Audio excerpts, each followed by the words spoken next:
So let's talk really quick about Afghanistan, because I think Afghanistan is a good case study to learn a lot of telling principles about what motivates U.S. foreign policy and interventions in general, just by looking at the last 20 years of the history of the war in Afghanistan, including in just looking at the last 3 or 4 weeks, because for like 3 or 4 weeks now, the media has been talking about nothing but Afghanistan,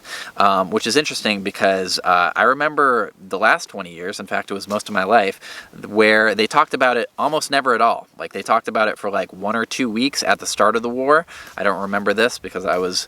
a 7-year-old playing with trains and blocks. But I'm told, and I look back into the archives, that there was a little bit of discussion around invading Afghanistan at the end of 2001. And then people got ignored and they started talking about Iraq and then went back to watching football and the Kardashians and American Idol, and we pretty much forgot about it for 20 years. Maybe there was a little bit of spike in media attention back in like 2010, 2011 when Obama was deciding whether or not he should draw down the war there or he should accelerate it and increase the troop presence with a surge. Of course, he decided to increase the troop presence, and then they ignored it for another 10 years. And so that's more or less the media coverage of Afghanistan for 20 years. But not this last month. This last month, the media has been covering the war in Afghanistan almost nonstop, and they've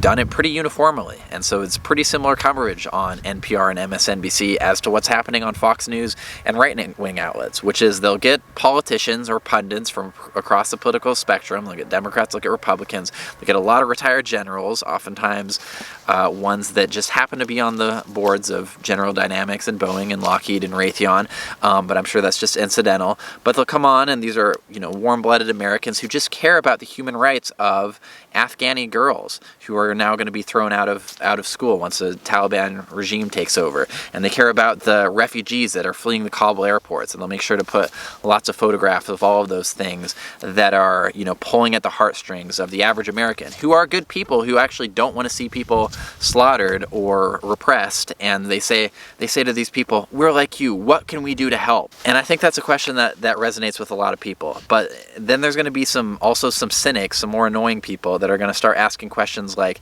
hey, wasn't there a war here for 20 years where people were constantly being blown up, including by our own forces and military and drones, which would blow up weddings, and we'd have our night raiders or special ops people kick in the doors of random houses in the middle of the night in rural Afghanistan and end up terrorizing and killing huge numbers of civilians, and that was almost never reported? Wouldn't that be something you might want to report? Or maybe you'd want to report on the corruption within the Afghan government, which we were spending billions and billions of dollars, probably over $1 trillion by this point, propping up, which, while better than the Taliban, was still had widespread torture in it, and we were propping up warlords that were active in the opium trade and through the repression of their people there. Would that be something that maybe we want to talk about? Or maybe we could talk about the Taliban itself and how its main sources of funding are the Gulf monarchies, which are among our biggest allies of Saudi Arabia, the United Arab Emirates, Bahrain,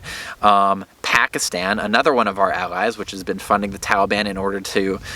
keep the government that we propped up there weaker so that its own regional influence would be higher. The opium trade, which again, many of our allies in Afghanistan, including Mohammed Karzai and specifically his brother, as well as other regional actors, have been active in for years, which is now one of the Taliban's major sources of income. We're complicit in all of those things. Would that maybe be something that to talk about,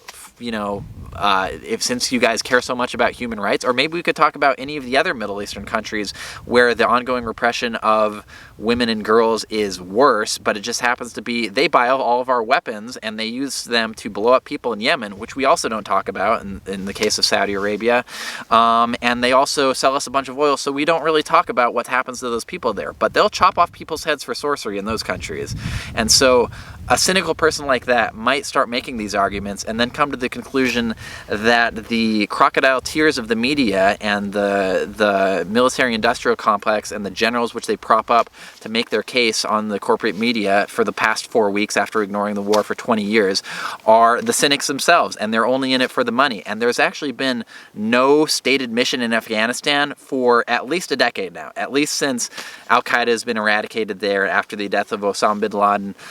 In in Pakistan, actually, where our allies are, not in Afghanistan. So if that were the case, then one would have to come to a conclusion that makes them sound like a kooky conspiracy theorist, a tinfoil hat wearer that should probably be ignored, if not shunned and laughed at by polite society. I guess laughing at them wouldn't be polite. But you can't listen to these people if they say things like the entire media and ecosystem and mainstream in general, all of U.S. politics, the Democrats, the Republicans, the defense industry, the Pentagon, they're all filled with a bunch of crocodile-tearing, grifting liars who will cynically exploit the emotions of the average American who actually cares about people in other countries when they see them getting blown up or starving or being thrown out of schools. They'll use those images in order to manipulate them into continuing wars which line their own pockets and actually undermine the human rights and the lives of those people for generation after generation, all throughout the Middle East and actually around the world. And that would be kind of a kooky thing to say. In the same way that those people also don't even, those same people who claim that stopping terrorism is among their top priorities will actually fund the prerequisites to the Taliban, which are now the terrorists that we're trying to stop, and also the prerequisite to the to Al-Qaeda and Osama bin Laden himself, which was the Mujahideen back in the 1980s, which we funded in order to undermine the Soviet Union, almost as if stopping terrorism and reducing Islamic extremism has always been secondary or not even a priority at all, as long as increasing U.S. hegemony and influence around the world and economic interests has been playing first fiddle. That's the conclusion that one might have to read. And also that the worst people in society, the Condoleezza Rices, the John Boltons, the George Bushes, are brought back in whenever there's a chance to continue a war. And whenever a mediocre politician makes a good decision, like Joe Biden, they'll try to browbeat him over the head constantly, as Biden's been browbeat, and his approval rating has been reduced significantly over the number of weeks, so that another decision like this just can't be made, or the type of people that would make this decision wouldn't even be able to rise through the political system to actually end the war in the first place. That's a lot of stuff, but yeah, it's pretty depressing what's happened in Afghanistan, and I think it has been revealing.